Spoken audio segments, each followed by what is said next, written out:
Assalamualaikum warahmatullahi wabarakatuh. Innal hamdalillah nahmaduhu wa nasta'inuhu wa nastaghfiruh wa na'udzu billahi min shururi anfusina wa min sayyiati a'malina. Man yahdihillahu fala mudilla lahu ومن يضلله فلا هادي له. أشهد أن لا إله إلا الله وحده لا شريك له وأشهد أن محمدا عبد الله ورسول الله. اللهم صل على محمد وعلى آله وأصحابه ومن تبعهم بإحسان إلى يوم الدين وبعد. يا أيها الذين آمنوا اتقوا الله حق تقاته ولا تموتن إلا وأنتم مسلمون. وبعد فإن أصدق الحديث كتاب الله وخير الهدي هدي محمد صلى الله عليه وآله وسلم وشر الأمور محدثاتها إن كل محدثة بدعة wa kullu bid'atin dhalalah wa kullu dhalalatin fin nari. Ikhwati rahimani wa rahimakumullah, kita melanjutkan pembahasan dari kitab Mawsu'ah Al-Adab Al-Islamiyah, Adabul Jihad, etika di dalam berjuang di jalan Allah Ta'ala, sampai kepada adab yang ke-4. Al-adabur rabi, qala muallif hafidhallahu ta'ala, iltimasu amalin salihin qabla al-qitali. Seorang yang berjuang di jalan Allah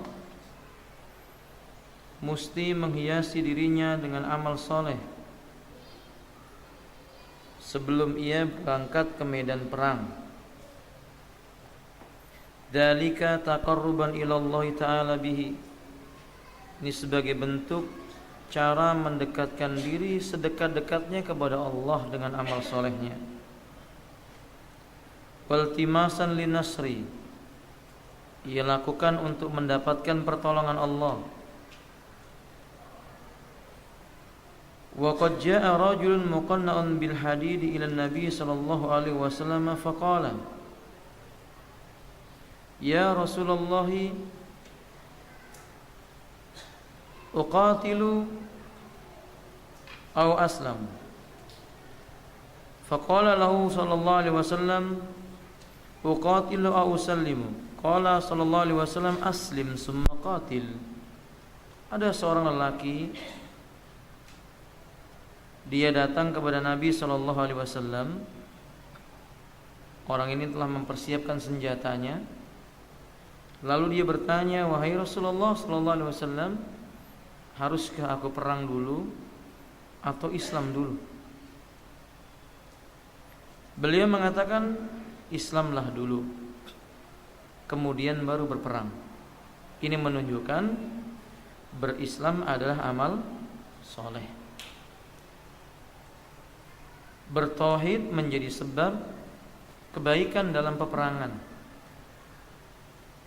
Dan tentu Allah tidak akan menerima amal seseorang seandainya dia berperang dalam keadaan tidak beragama Islam. Wa daliluhu qauluhu ta'ala, wa may yabtaghi ghairal islami dinan falan yuqbala minhu wa huwa fil akhirati minal khasirin. Dan barang siapa dia mencari agama selain Islam, tidak diterima apa yang datang darinya. Dia termasuk orang yang merugi kelak di hari kiamat. Walihada qala Abu Darda, karenanya sahabat Abu Darda radhiyallahu ta'ala an menyebutkan, innama tuqatiluna bi'amalikum. Sesungguhnya kalian itu berperang, ditolong oleh Allah, salah satu sebabnya adalah amal soleh kalian. Jadi kebaikan seseorang dalam beramal kepada Allah Azza wa Jalla ini bisa memberikan dampak yang positif dalam perjuangannya di jalan Allah Azza wa Jalla. Wa min dzalika taubah, misalnya amal saleh itu bertaubat kepada Allah. Was shadaqah, membelanjakan hartanya di jalan Allah. Wa birrul walidain, berbuat kebaikan kepada kedua orang tua. Wa ghairu dzalik, dan yang lain-lainnya dari amal saleh. Jadi mestinya seorang yang ingin berjihad itu membiasakan dengan amal saleh dulu, melatih dirinya. Dan agar mudah mendapatkan pertolongan Allah Subhanahu wa taala di medan perangnya itu. Maka bukan etika yang benar bila seseorang belum berusaha memperbaiki diri, kemudian dia terjun ke medan perang yang terjadi kerusakan. Dia belum sanggup memperbaiki dirinya untuk mengatur jiwanya tidak terkalahkan dengan hawa nafsunya. Sehingga ada seorang lelaki di zaman Nabi, dia berperang seperti singa yang luka, tapi Nabi berkata, huwa finnar, dia berada di dalam neraka. Sahabat Abdullah ibn Umar mengikuti orang ini. Ternyata ia tidak tahan dengan luka pada tubuhnya. Lalu ia menancapkan pedangnya dan menjatuhkan dirinya di atas pedang itu. Dia bunuh diri. Dia belum mampu memperbaiki dan mengatur jiwanya, kemudian dia masuk ke medan perang, amal soleh belum menjadi kebiasaannya, maka putus asa jadi bagian dari peperangannya, dan ini justru mencelakakannya.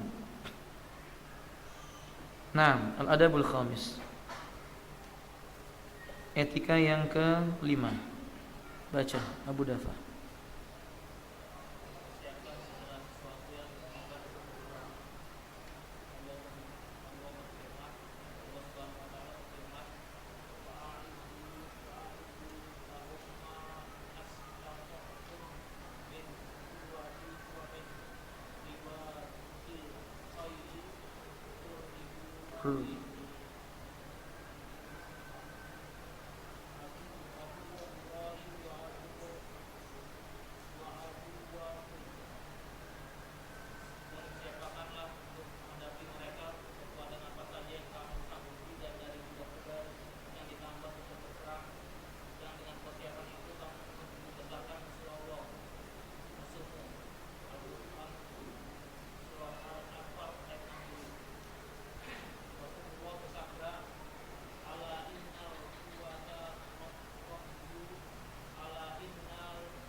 Nah,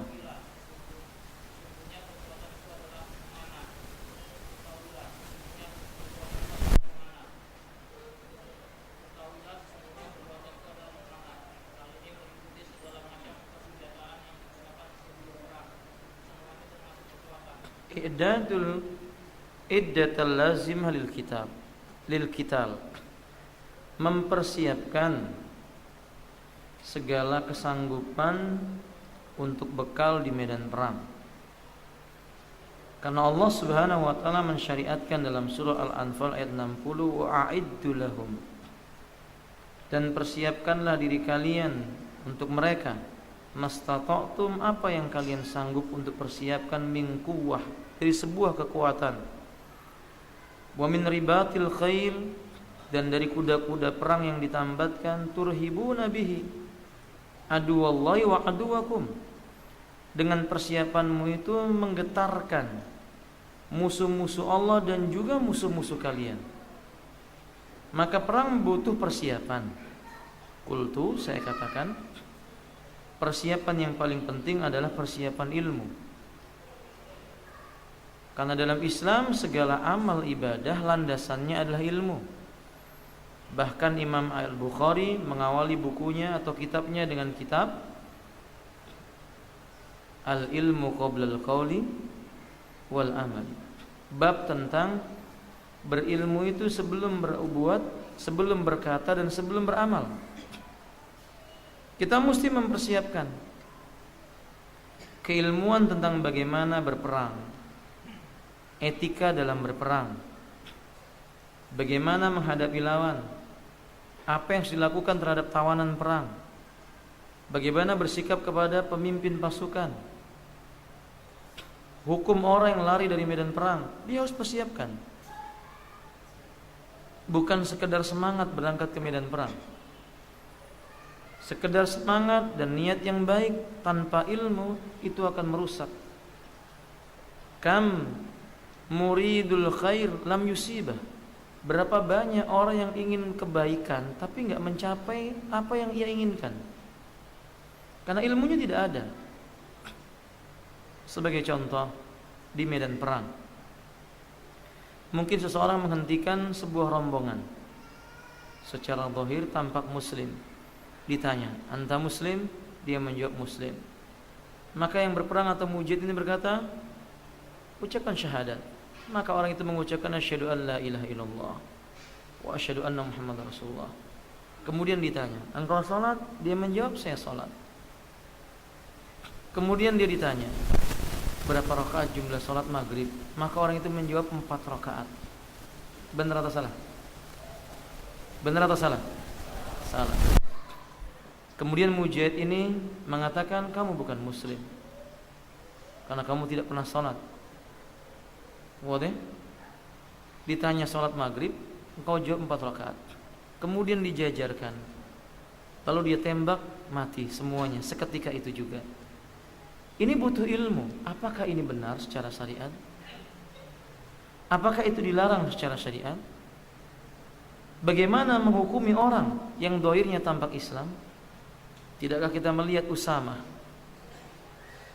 bin Zaid di medan perang mengayunkan pedang mendekati leher musuhnya, musuhnya mengucapkan syahadat. Ia tarik pedangnya. Lalu lelaki itu ingin membunuh Usamah. Kembali Usamah mampu mengalahkan sehingga pedang itu mendekat lehernya, ia bersyahadat lagi. Tapi yang ketiga kalinya Usamah lanjutkan pedang itu hingga menebas lehernya. Matilah dia. Sampai berita ini kepada Nabi. Usamah berdalil, ia ingin berlindung dari tebasan pedangku. Kata Rasulullah, apakah kamu sudah membelah dadanya? Kamu lihat isi dalam hatinya bahwa dia ingin menipumu? Maksudnya Nabi perlu berhati-hati menghukumi seseorang, apalagi yang dohirnya dia nampak apa? Islam. Mungkin dia sabaqul kalam, salah ucap, mau ngomong 3 karena senjata di hadapannya jadi ngomong berapa? 4. Mungkin. Atau mungkin dia tidak ngerti bahasa Arab. Orang itu mungkin bertanya, "Kam raka'atan lil maghrib?" Qal arba'ah. Maksudnya dia saya berjamaah 4 orang, begitu. Padahal si orang ini bertanya, "Berapa rakaat salat maghrib?" Dia jawab, "Saya berjamaah 4 orang." Maksudnya dia jawab arba, kami berempat, itu maksudnya. Kan enggak ketemu. Paham ya, kawan? Jadi banyak hal yang enggak bisa serta-merta, wah ini berarti enggak salat, ini munafik ini. Lalu langsung bawa ayat firman Allah, "Ya ayuhan nabi jahidil kufar wal munafikin." Hai Nabi, perangi si kafir dan perangi si munafik, maka dibunuh. Enggak semudah itu. Butuh ilmu. Tapi Anda lihat sebaliknya. Ketika Rasulullah SAW di perang Khaybar mendapatkan tawanan perang dari orang-orang Yahudi, bermusyawarah, dan ini kebiasaan Rasul kepada para sahabat tentang bagaimana orang-orang ini diapakan sebaiknya. Mayoritas para sahabat berkata dibebaskan, dimintai tebusan. Umar saja yang mengatakan dibunuh semuanya, jangan disisakan. Siapa yang benar ketika itu, teman? Umar. Sampai turun ayat Allah membenarkan Umar. Jadi ada situasi kapan dia harus dibunuh. Ketika antum mendapati tawanan perang, kapan dia diberikan kesempatan untuk ditebus oleh orang lain, atau kapan dia didakwai kemudian dia masuk Islam? Ada babnya. Perlu kesungguhan dalam berijtihad. Dan bab ini perlu kedalaman ilmu agama. Jika manusia tidak memahami ini, maka yang terjadi serampangan. Mungkin yang seharusnya dibunuh dia tidak bunuh. Yang seharusnya tidak dibunuh justru dia apa? Membunuhnya. Jadi istidadul iddah, penting mempersiapkan persiapan yang yang paling mendesak, yaitu ilmu terutama. Tidak boleh orang berdalil, "Ustaz, banyak orang ketika dia berperang bersama Nabi, dia baru masuk Islam. Masa dia belajar ilmu dulu baru perang? Akhi fillah, berbeda kita dengan mereka banyak hal. Salah satu perbedaan diantaranya kedalaman ilmu para sahabat. Mereka memahami kebenaran. Ketika mereka masuk Islam, mereka paham kebenaran. Bahkan orang Arab, mereka mengerti makna asyhadu alla ilaha illallah. Sehingga banyak orang-orang musyrik, ketika Nabi mengatakan kepada mereka ala annahu la ilaha illallah, ketahuilah oleh kalian tidak ada yang boleh diibadai kecuali Allah. Orang-orang musyrik ini benar-benar mengerti makna kalimat la ilaha illallah, maka dia menentang Nabi. Dia menentang Nabi karena dia tahu konsekuensi mengucapkan kalimat la ilaha illallah. Faham? Beda dengan kita. Difahamkan tauhid enggak faham-faham. Difahamkan sunnah separuh faham, dan yang lain-lainnya. Nah, maka ini perlu belajar, perlu persiapan. Jadi persiapan yang paling penting dalam masalah ini adalah apa? Ilmu. Karena iman itu berbanding lurus dengan apa? Keilmuan. Jika ilmu itu bermanfaat. Jika ilmu itu bermanfaat. Dan yang kedua adalah persiapan segala apa yang mampu kita siapkan di medan perang. Kekuatan, kesehatan, senjata, strategi perang. Itu juga diperlukan. Strategi di dalam berdakwah. Antum jangan bayangkan perang itu cuma pakai senjata. Tapi kadang perang itu juga menggunakan apa? Kecerdasan, pemikiran. Perang menggunakan pemikiran. Bukankah Nabi SAW telah melaksanakan perang menggunakan pemikiran dengan salah satu contohnya perang perjanjian Hudaybiyah. Itu bentuk perang yang dilakukan oleh Nabi terhadap orang-orang musyrik dan jitu, yang secara dhahir mata manusia Nabi dirugikan dan kaum muslimin dirugikan. Tapi inilah perang melalui bimbingan wahyu. Allah Subhanahu wa taala memenangkan kaum muslimin. Secara dhahir di perjanjian itu kaum muslimin dirugikan, tetapi di balik itu ada hikmah yang besar. Islam lebih tersebar, lebih mudah diterima oleh manusia. Islam diizinkan kaum muslimin mendakwakan Islam ini tanpa halangan sedikit pun dari orang-orang musyrik. Itu termasuk bagian dari strategi apa? Perang. Paham, Tom? Jadi ini juga perlu kecerdasan. Dan mereka orang-orang kafir memerangi kaum muslimin bukannya dengan senjata. Anda lihat mereka memerangi kaum muslimin melalui pemikiran-pemikiran rusak mereka. Di perjalanan tadi istri saya berkata, ada berita anak kecil melompat dari gedung yang tinggi.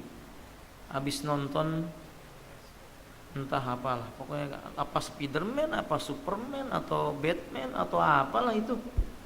Tapi yang kita ambil garis atas dengan tebal, berarti anak-anak kaum muslimin atau anak-anak kecil, walaupun mungkin yang mati itu orang kafir, setidaknya kita bisa mengambil ibrah bahwa bentuk kerusakan yang ditimbulkan dari sebuah pemikiran yang rusak itu jauh lebih menghancurkan.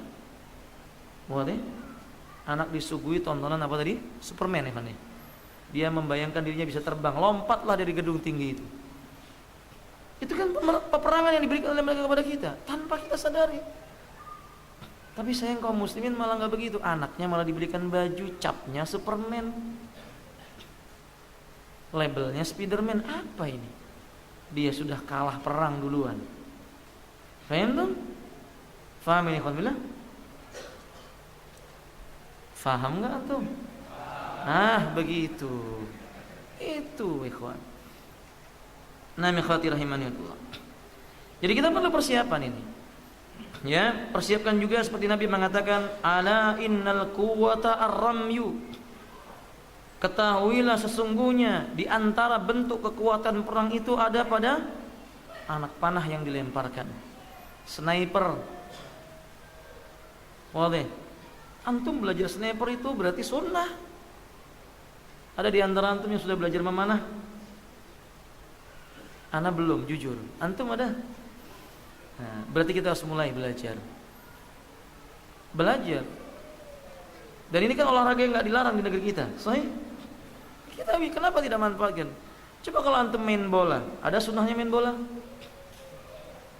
Jawab, ada sunnahnya main bola? Antum bisa dengan main bola kemudian jadi membidik dengan tepat? Enggak. Dengan kaki antum tendang bola, antum juga tidak bertiak takbir, enggak. Mana ada antum tendang bola gol lalu Allahu Akbar, enggak ada. Maka lebih manfaat antum alihkan olahraga antum main bola dengan apa? Memanah. Ini persiapan. Bermain pedang. Di zaman Nabi bermain pedang.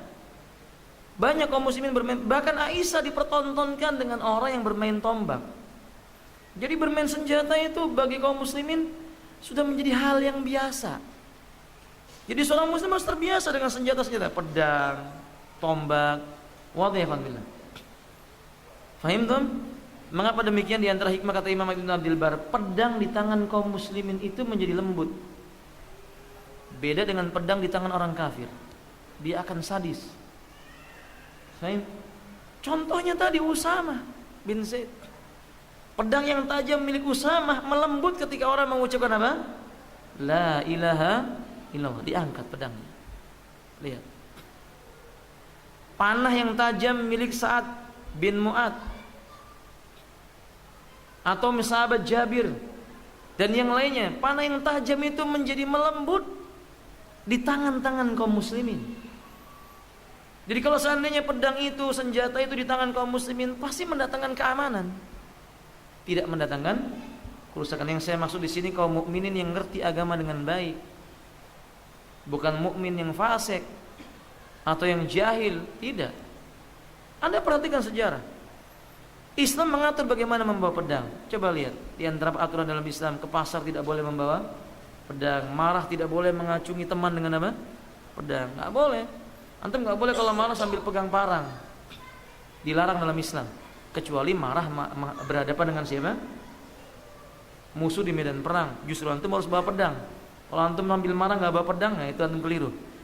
Kalau di medan perang, membawa senjata maksudnya. Lihat ini hamil, dan itu hal yang biasa. Antum mesti persiapkan, dibiasakan. Jangan seorang muslim suruh nyembelih binatang kurban aja dorong-dorongan.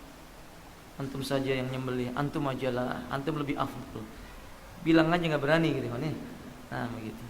Suruh istrinya nyembelih ayam, pingsan. Ya Rabbana, ya khafillah rahimanikullah. Jadi kita katakan tidak demikian. Persiapkan strategi benar. Nabi mengatakan ala innal quwwatar ramyu. Ketahuilah sesungguhnya bentuk kekuatan perang itu ada pada panahan.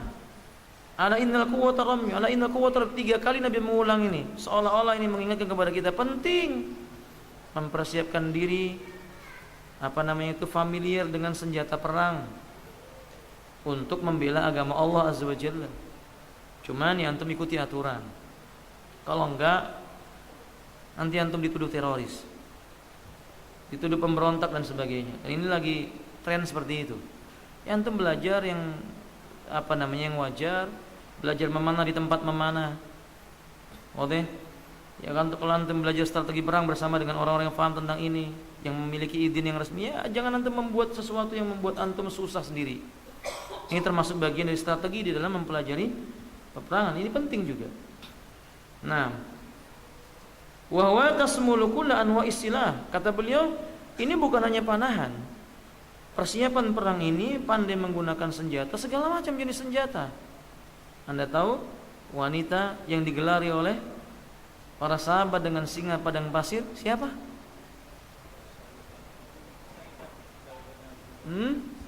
Nusaybah bin Ahsan. Minggu yang lalu ya. Apalah, barakallahu fikum.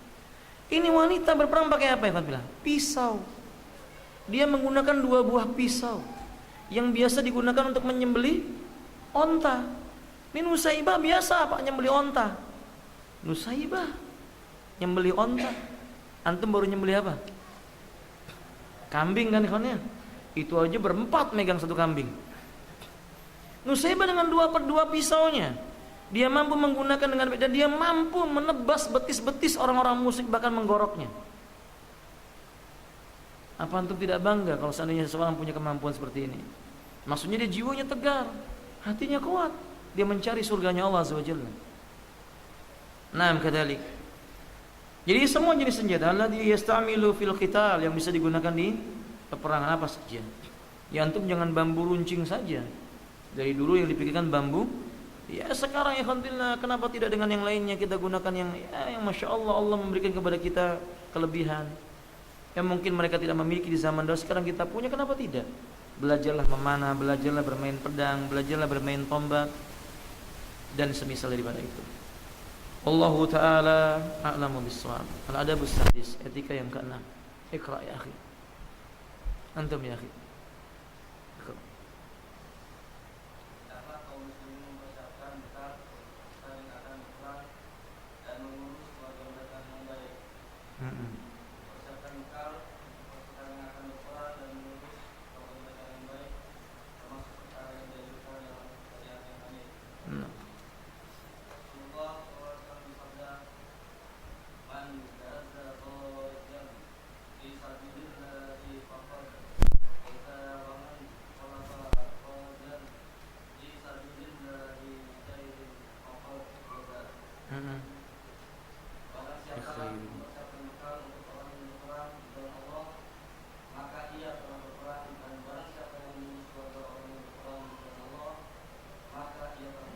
Nah, yakfi. Ayyakum an-nasu bi tajhizil ghazat. Mereka setiap kaum muslimin, bukan hanya yang berangkat perang. Jika mereka tidak sanggup berperang, mereka saling bahu membahu mempersiapkan perbekalan-perbekalan yang dibutuhkan di medan jihad. Kalau saya berbicara seperti ini, berarti ini medan yang ditentukan oleh syariat. Jangan asal-asalan ya. Islam ini mengajarkan tentang masalah ini bukan berarti membuat antum jadi pemberontak, sama sekali tidak. Bukan ajaran Islam memberontak. Islam menyampaikan pengajaran etika yang baik. Kalau toh terjadi sebuah peperangan, begini etikanya. Fahim tuh? Agar orang-orang yang mendengarin tidak salah faham. Nah, kadali. Yani manusia hendaknya berusaha mempersiapkan segala macam perbekalan di medan perang dan juga perbekalan orang yang ditinggalkan. Itulah Islam. Seorang mujahid itu bukan orang yang mementingkan diri sendiri. Bukan orang yang punya ego memenangkan dirinya saja. Dia memperhatikan orang yang ditinggalkannya, dan itu tuntunan syariat. Wa da mimma hassa alai syara' al-hanif. Ini yang dianjurkan oleh syariat yang lurus ini. Begini. Seperti berhaji juga sama ya. Dakwah juga begitu. Mungkin sebagian orang ada yang menghibahkan dirinya untuk dakwah, maka dia pergi mendakwai manusia 1 minggu 3 kali atau 1 minggu 7 kali. Dia berdakwah keluar, menyampaikan Islam kepada manusia, tauhid, sunnah dan sebagainya. Tapi dia telantarkan istrinya, tidak diberi makan. Itu bukan seorang mujahid. Itu bukan seorang dai. Itu bukan seorang yang mengajak kepada jalan Allah Ta'ala. Sebab seorang yang mengajak kepada jalan Allah Ta'ala, dia akan lebih mengutamakan dirinya kemudian keluarganya. Ayat Allah menerangkan dengan tegas, ya ayyuhalladzina amanu qu anfusakum wa ahlikum nara. Taqdimu nafsahu summa ahlah. Dia mendahulukan keluarganya, kemudian mendahulukan dirinya, kemudian mendahulukan keluarganya. Tidak pantas seorang mukmin kemudian dia beralasan dengan alasan berjuang di jalan Allah lalu dia telantarkan keluarganya. Itu bukan ajaran Islam. Fa inna Nabiya sallallahu alaihi wasallam qala, Nabi sallallahu alaihi wasallam bersabda tentang persiapan perang itu, man jahaza ghaziyan fi sabilillah faqad ghaza. Barang siapa yang dia mempersiapkan perbekalan perang bagi orang yang ingin berjuang di jalan Allah, ketika orang ini enggak ikut perang, sama pahalanya dengan orang yang berperang. Sungguh dia telah berperang. Wa man khalafa ghaziyan fi sabilillah fi ahli bi khairin faqad ghaza.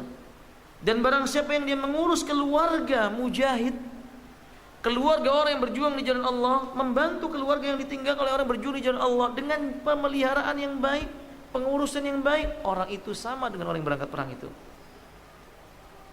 Dia dapat pahala perangnya. Berarti peperangan itu perlu adanya apa? Kerjasama. Ada sikap saling bahu membahu. Ya nggak boleh seseorang berkata kamu berperang, saya di rumah, keluargamu urus sendiri. Tidak demikian. Fayajibu 'alal aghniya'il qadirina minal muslimina ay yata'awanu litahammuli nafaqati bitajhizil mujahidina. Mesti wajib bagi orang-orang kaya yang punya harta benda yang banyak itu, Mereka mempersiapkan segala kebutuhan, perbekalan yang diperlukan untuk memperjuangkan agamanya Allah Azza wa Jalla. Akhi, kalau kita tidak menjumpai di negeri kita ini misalnya medan jihad berupa senjata atau peluru yang terbang, kita katakan ada medan jihad yang lainnya. Thalabul ilm termasuk berjihad di jalan Allah. Menuntut ilmu itu termasuk berjuang di jalan Allah Azza wa Jalla. Sebagaimana Nabi sallallahu alaihi wasallam menyebutkan dari jalan sahabat Abu Hurairah radhiyallahu taala bahwa orang yang berangkat ke masjid Nabi kemudian belajar ilmu dan mengajarkan ilmu, maka dia sama kedudukannya dengan orang yang berperang di jalan Allah taala. Berarti sama dalam masalah ini, masalah menuntut ilmu. Bapak jumpai Masya Allah di Balikpapan banyak mahat tahfidzul Quran misalnya, atau mahat ilmu, mahat ilmi, mahat yang mengajarkan tentang pelajaran-pelajaran agama, dan yang datang kebanyakan yang ke pesantren itu orang miskin. Dan ini wallahu a'lam bishawab. Ini dari dulu sampai sekarang kita lihat kebanyakan yang ke pesantren itu orang-orang miskin. Karena orang-orang kaya biasanya enggan menyekolahkan anaknya. Nah, berarti tugas orang-orang kaya mengkafil, membiayai orang-orang miskin yang belajar agama ini, agar mereka menjadi dai-dai yang mendakwahkan ke jalan Allah Ta'ala, agar mereka mengerti bahwa mereka menuntut agama ini ada yang membiayainya karena Allah Azza wa Jalla, ada kebersamaan untuk menegakkan agama Allah Azza wa Jalla. Tapi sayang ini baru sebagian kaum muslimin, sebagian lagi mereka lalai, bahkan mengkritik. Saya mau biayai asal jangan ke pesantren.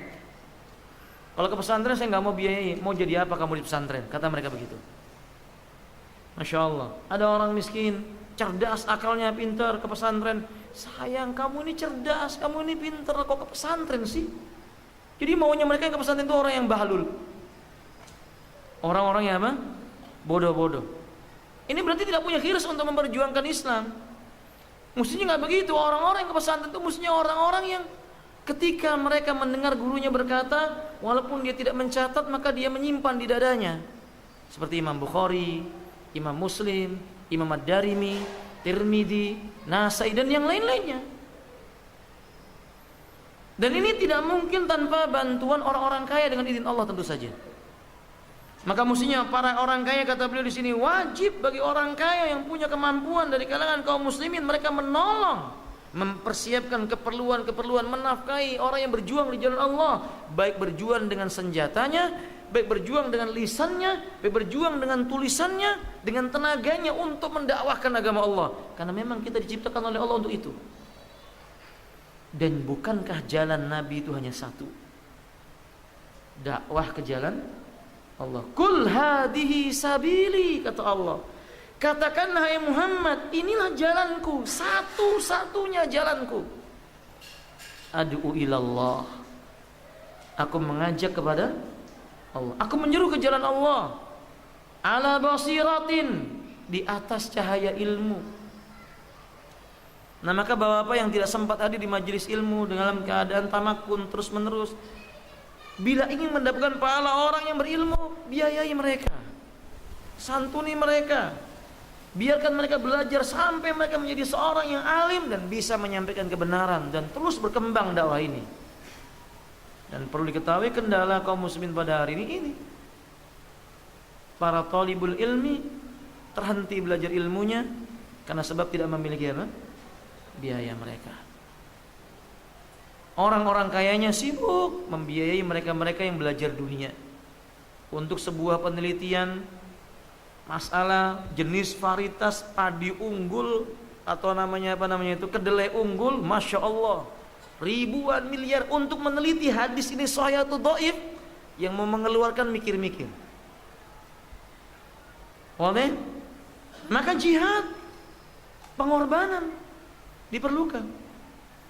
Sebelum kita itu berjihad dengan menggunakan senjata, melihat darah yang mengalir, mulai kita latih dengan melihat keringat yang mengucur dari seorang penuntut ilmu.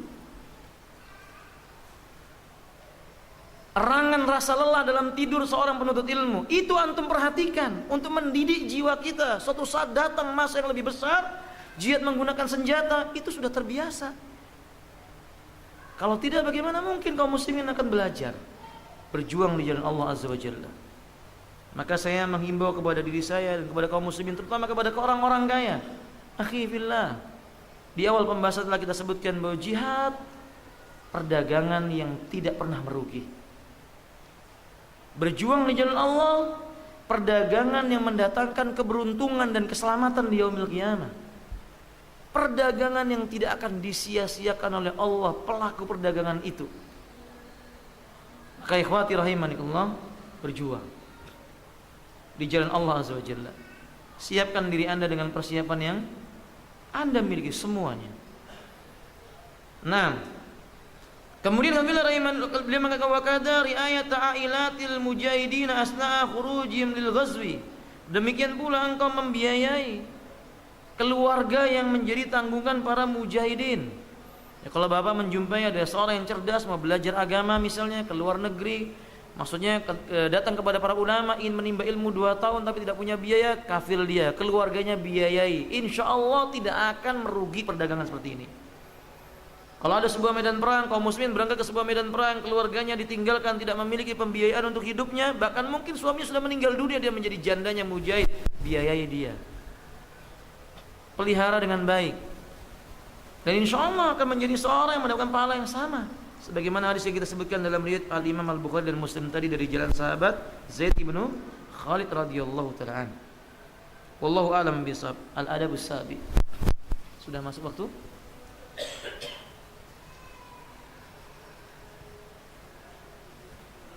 Baca yang ketujuh. Antum.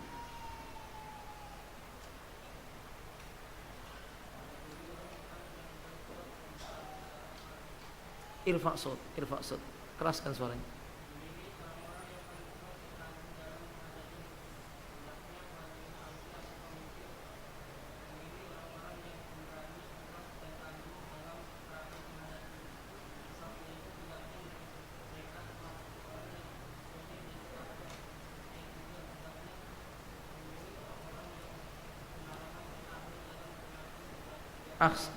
Yakfi. Ikhtiyarul asyidda, pilih orang yang kokoh, kuat.